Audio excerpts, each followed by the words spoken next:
ఈరోజు మనం ఎంతసేపు ఒక చూపుడు వేలు చూపిస్తున్నాం అనమాట. వాళ్ళు మారాలి, వీళ్ళు మారాలి, వీళ్ళు మారాలి, వారు మారాలి.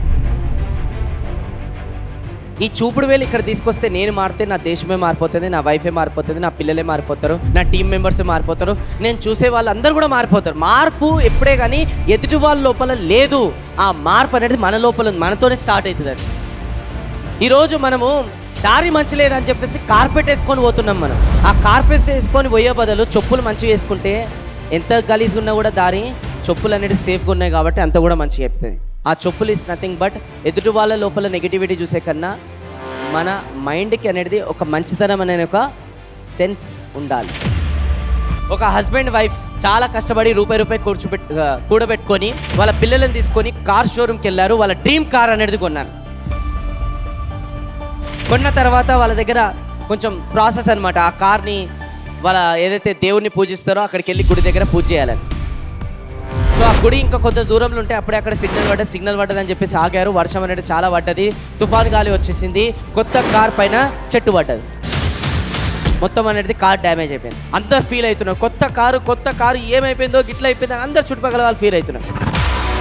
ఇక చెట్టుని పక్కకు లేపి ఏదైతే డ్యామేజ్ అయిన కార్ని అట్లనే ఇంటి దగ్గర తీసుకొని ఇంటి దగ్గర పోయేసరికి కాలనీ పీపుల్ అందరూ చూసే చేయో కొత్త కారు నెంబర్ ప్లేట్ కూడా రాలేదు, గిట్ల అయిపోయింది అని చెప్పి స్టాక్ మాట్లాడుకుంటారు. ఇక ఈ పర్సన్ ఏం చేసి ఏం మీద కాదు, ఏం జరిగినా మన మంచిగా అని చెప్పేసి ఇన్సూరెన్స్ అప్లై చేస్తే మొత్తం కార్ రిపేర్ అయిపోయింది, మంచి కొత్త కార్ లాగా. మళ్ళీ కొన్ని నెలలు అయిన తర్వాత ఆ కార్ వచ్చిన తర్వాత ఫ్యామిలీ మెంబర్ చెప్పిండు, అరే మనం ఆ రోజు గుడికి వెళ్ళాలనుకుని ఇట్లా అయిపోయింది, ఈసారి మనం ఆ గుడికి వెళ్దాం, పూజ చేపిస్తాం. వాళ్ళ ఇంట్లో మళ్ళీ షాక్,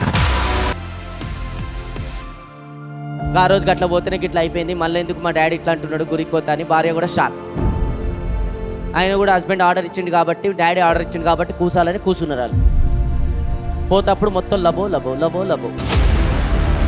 వీళ్ళు పోతుంటే అక్కడ ఉన్న కాలనీ పీపుల్ అంతా మాట్లాడుకోవడం, ఆ మాటలన్నీ వీళ్ళకి వినపడడం. అయ్యో మళ్ళీ ఒక కారు తీశారు, మళ్ళీ అదే కారు తీశారు, మళ్ళీ ఆ కారు తీసుకొని అదే గుడికి పోతున్నారు, మళ్ళీ అదే జరుగుతుంది అని అందరు మాట్లాడుకుంటే కారు ఆపి దిగి అందరూ నిలుచుకురా, ఎందుకు అంతగానో మాట్లాడుకుంటున్నారు? నేనే సమాధానం ఇస్తాను. నేను అంత యాక్సిడెంట్ జరిగిన కూడా అదే కార్లో పోతున్నా కదా, మళ్ళీ అక్కడ సైడే పోతున్నా కదా, మళ్ళీ అదే గుడికి పోతున్నా కదా, ఇదే కదా మీ డౌట్. ఇంత డ్యామేజ్ చేసిన కార్లో పోతున్నా అని గుర్తుపెట్టుకోండి, అది డ్యామేజ్ చేయలే, మమ్మల్ని కాపాడింది. ఆ యాక్సిడెంట్ జరిగినప్పుడు ఒకవేళ మా కార్ లేకపోతే మేము బైక్ పైన ఉండుంటే మొత్తం ఆ చెట్టు మా పైన పడి నా భార్య నా పిల్లలందరం కూడా మేము చచ్చిపోయేవాళ్ళం. ఆ కార్లు ఉన్నాం కాబట్టే మేము సేఫ్గా ఉన్నాం, కార్ మమ్మల్ని కాపాడింది, అది బ్లేమ్ తీసుకొని. అట్లాంటి కార్ ఏదైతే కాపాడిందో ఆ రోజు మాకు దానికి గ్రాటిట్యూడ్ చూపెట్టడం అనేది ఎంతవరకు ఇది కరెక్ట్ కాదు.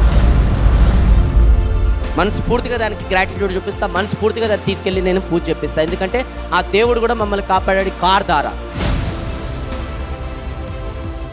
ప్రతి దాంట్లో పాజిటివ్ అనేది ఆ పర్సన్ అనేది వెతికాడు, అందుకోసం ముంగడికి అనేది జీవితం వెళ్తుంది. ఈరోజు మనం ఇక్కడ పాజిటివ్ వెతుకుతున్నాం. మనం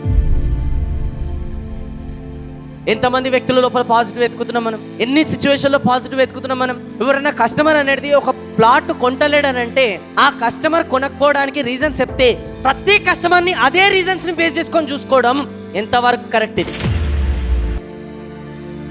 ఏదైనా టీం మెంబర్స్ వచ్చేసి మిమ్మల్ని మోసం చేసిపోతే ఇంకా నెక్స్ట్ టీం వచ్చిన వాళ్ళందరినీ కూడా అదే పర్సెప్షన్తో చూస్తే ఎంతవరకు కరెక్ట్? ఇది లైఫ్లో ఎప్పుడో ఒక ఇన్సిడెంట్ జరిగిందని చెప్పి ఆ ఇన్సిడెంట్ని పట్టుకొని ఇంకా రూట్ నుంచి పోకపోవడమో, ఆ కొంతమంది వ్యక్తులతో మాట్లాడకపోవడమో ఎంతవరకు కరెక్ట్? ఇది అంటే మనం చూసే విధానం ఇంకెప్పుడు మారుతుంది. మనం ఇప్పటి వరకు ఏదైతే జరిగిందో మన మంచికే, ఇప్పుడు ఏదైతే జరుగుతుందో మన మంచికే, రాబోయే టైంలో ఏదైతే జరగబోతుందో అది కూడా మనం మంచికే అనుకున్నప్పుడే మన లైఫ్ ముంగడికి వెళ్తాం, సక్సెస్ అనేది చూడగలుగుతాం. Have a huge round of applause.